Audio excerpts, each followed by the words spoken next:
selamat datang kembali di podcast STT Saint Paul Bandung. Terima kasih sudah klik video ini. Saya Raisa dan hari ini saya akan bantu untuk memandu podcast kita. Dan hari ini kita kedatangan tamu spesial, yaitu boleh perkenalkan diri? Ya, halo, perkenalkan nama saya Selvi. Ya, itu. Oke. Kak Selvi asalnya dari mana? Sebenarnya saya dari Kalimantan Utara, cuman sekarang itu lagi di Bandung karena kemarin sempat sekolah di STT Saint Paul Bandung. Sempat gitu. ya, berarti udah selesai ya? Udah gitu. Ya, ini adalah salah satu alumni dari STT Saint Paul Bandung yang kemarin ini baru selesai wisuda ya, Iya, Kak? betul. Iya. Berarti sekarang kesibukannya ngapain nih?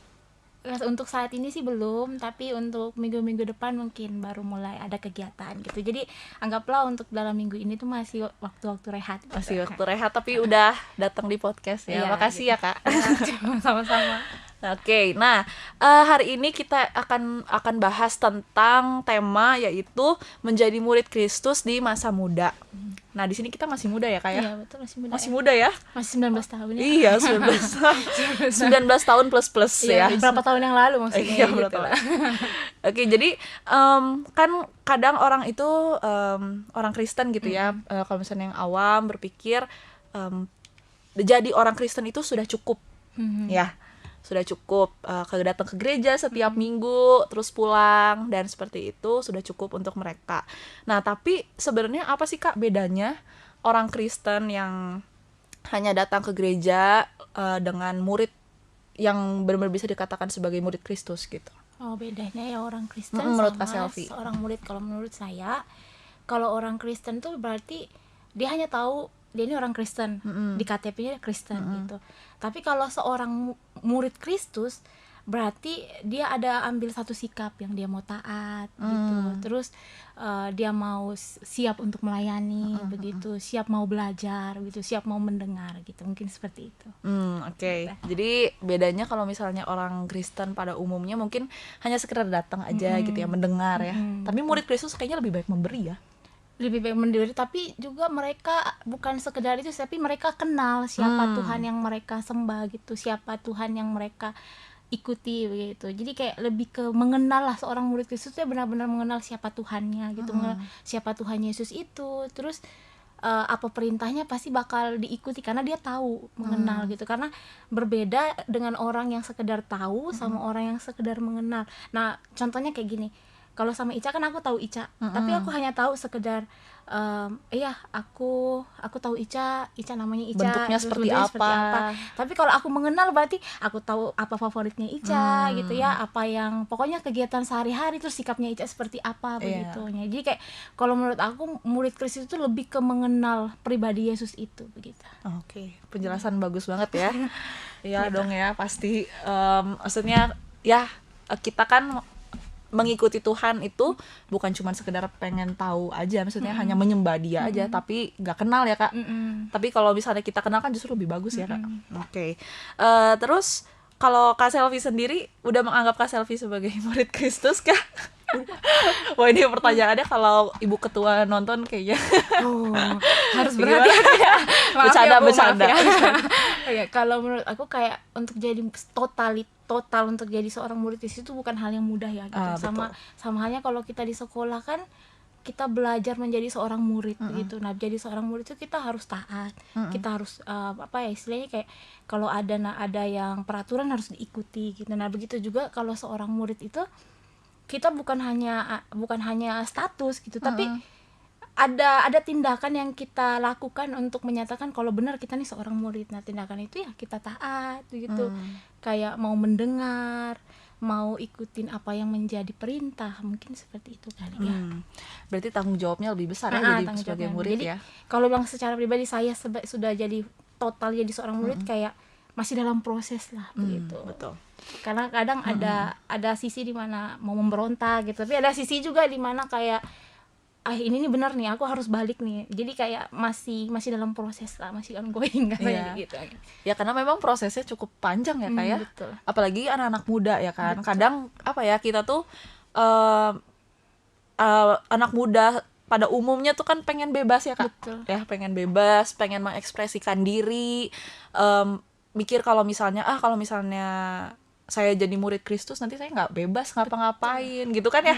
Pasti ada pemikiran-pemikiran kayak gitu ya. Pasti. Nah tapi kalau Kak Selvi sendiri nih kan maksudnya masih tergolong muda nih ya, suka dukanya apa gitu jadi murid Kristus selama perjalanan Kak Selvi? Perjalanannya banyak hal yang harus dikorbankan begitu, kayak istilahnya kayak jadi murid Kristus tuh kayak kita kan masih muda nih, masih pengen main gitu, masih pengen ngikutin gitu kan. Kadang salah satu contoh, kadang kalau hari Sabtu kan kayak kita harusnya biasa anak-anak muda tuh yang harus pergi kemana-mana lah gitu, bisa nikmatin bareng dengan teman, tapi kita sebagai anak Tuhan, sebagai murid Tuhan ya harus latihan, harus latihan untuk persiapan ibadah, terus harus ibadah, terus banyaklah kegiatan-kegiatan yang harus kita ikuti untuk membangun kita gitu. Jadi istilahnya kayak ada yang harus dikorbankan lah begitu, dan itu bukan hal yang gimana ya mau dibilang, kayak suka dukanya banyak dan itu semua perlu pengorbanan gitu. Berarti kalau ya mungkin kalau misalnya kita mau berkembang kan otomatis pasti ada yang perlu dikorbankan ya. Betul.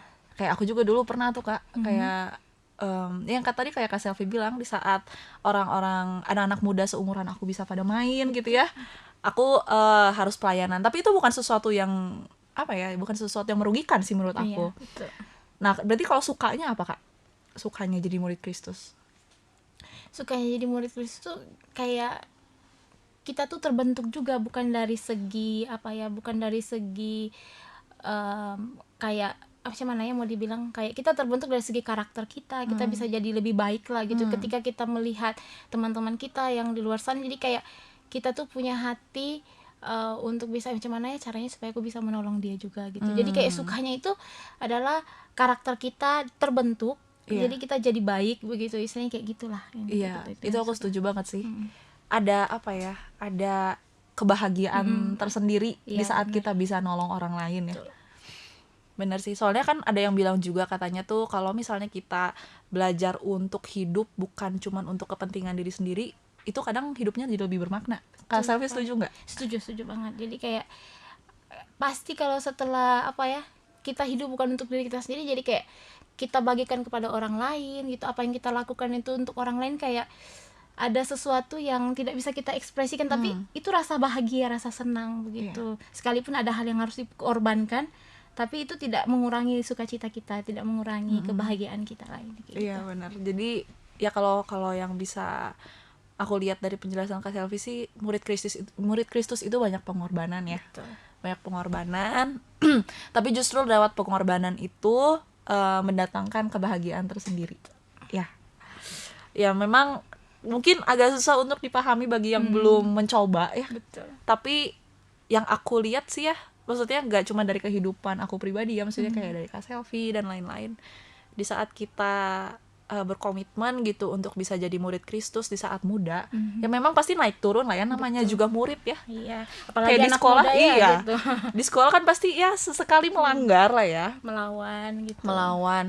Tapi kalau misalnya kita kayak udah punya komitmen untuk jadi murid tuh, jadinya lewat kesalahan yang kita buat itu kita justru malah diajar. Betul. Ya malah jadi diajar, diasah lagi kayak gitu. Oke. Nah sekarang terakhir nih Kak, jadi untuk anak-anak muda di luar sana Kak, mungkin Kak Selvi bisa kasih tahu kenapa kita sebagai anak muda itu harus, bukan harus lah, mungkin kayak kenapa sebagai anak muda itu kita penting untuk belajar menjadi murid Kristus, dan bukan cuma sekedar orang Kristen yang hanya datang ke gereja gitu. Iya.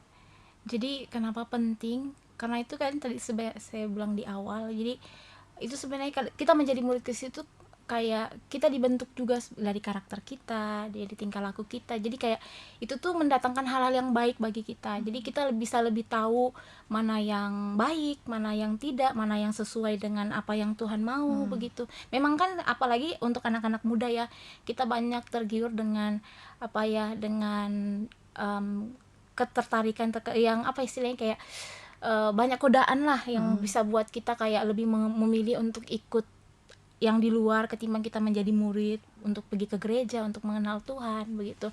Nah makanya penting kita mau jadi seorang murid itu supaya hati kita terbentuk dalam kerendahan hati, supaya kita mau belajar, supaya hari demi hari itu kita bisa kita bisa lebih mengenal siapa itu Tuhan, sehingga kita tidak salah gitu dalam mengambil langkah apa yang akan kita lakukan dalam kehidupan kita kayak gitu. Ya bagus banget. Jadi aku suka tuh yang tadi Kak Selvi bilang terakhir, supaya kita nggak salah ambil langkah. Nah itu biasa anak muda tuh salah ambil langkah ya Kak. Bahkan anak muda yang udah di dalam Tuhan Yesus pun kadang salah ambil langkah. Apalagi mereka yang tidak mengenal Tuhan Yesus secara pribadi. Ya kan. Pasti ada ya kadang yang namanya anak muda masih perlu banyak belajar. Jadi kadang yang menurut mereka baik mereka ambil, padahal sebenarnya kurang tepat gitu ya jalan yang mereka ambil. Oke, ada lagi Kak tambahan?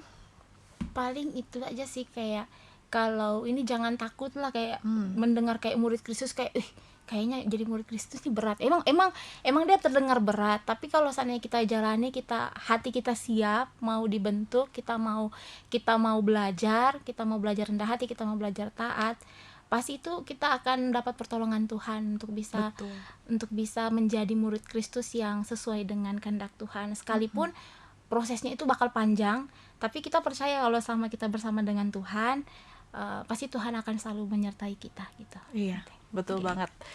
Iya, jadi jangan takut untuk anak-anak muda di sana. Siapa tahu misalnya yang menonton video ini ada beberapa anak muda mungkin yang mau tergerak hatinya, mau belajar gitu. Bisa nih masuk juga ya Kak ke STT Saint Paul Bandung, karena menjadi murid Kristus itu adalah salah satu yang ada di dalam visi kita ya Kak.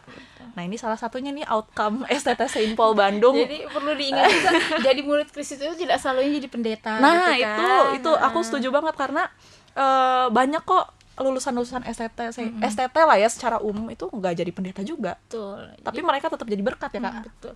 Jadi nggak selamanya kayak kalau mau jadi murid Kristus itu harus masuk teologi, harus apa gitu kan.